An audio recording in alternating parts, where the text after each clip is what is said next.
137 दिन बाद जब आज सदन में राहुल गांधी की वापसी हुई तो भाजपा के होश उड़ जाना लाजमी था।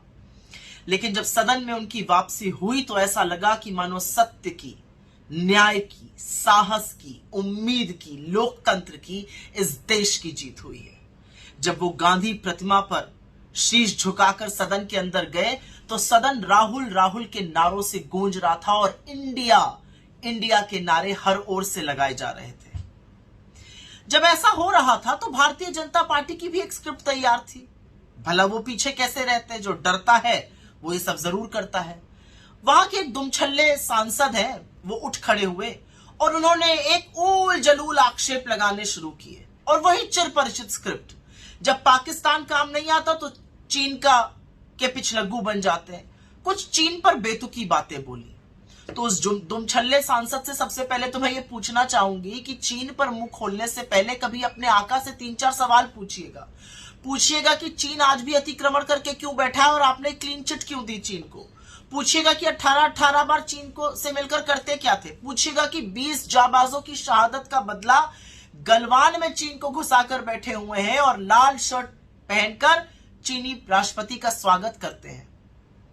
पूछिएगा कि चीन से बदला चीन का व्यापार बढ़ाकर दिया क्या।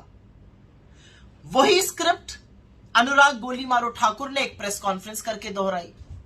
पर इससे फर्क नहीं पड़ता है। इससे फर्क इसलिए नहीं पड़ता है क्योंकि इस देश के सामने सबसे ज्वलंत मुद्दा मणिपुर है।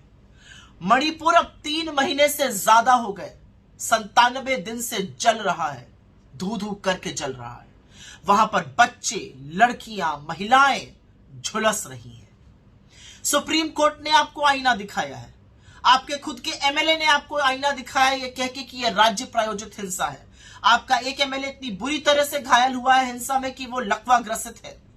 राज्यपाल ने कहा है त्रासदी बहुत बड़ी है, मैंने ऊपर वालों को बता दिया, लेकिन कुछ हुआ नहीं है। सुप्रीम कोर्ट ने तो यह तक कह दिया है कि वहां के पुलिस और सरकार के बस में कुछ नहीं है, स्थिति पूरी तरह से नियंत्रण के बाहर है।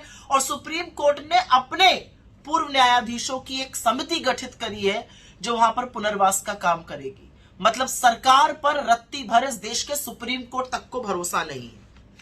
तो आप कितना भी मुद्दे से भटकाने की कोशिश कीजिए, आप कितनी भी कोशिश कीजिए कि आप राहुल गांधी के खिलाफ अपशब्द बोलिएगा या कांग्रेस पार्टी पर बेतुके आरोप लगाइएगा, लेकिन जवाब तो आपको सिर्फ एक चीज का देना पड़ेगा कि 3 महीने से जलते हुए मणिपुर पर आप चुप क्यों हैं।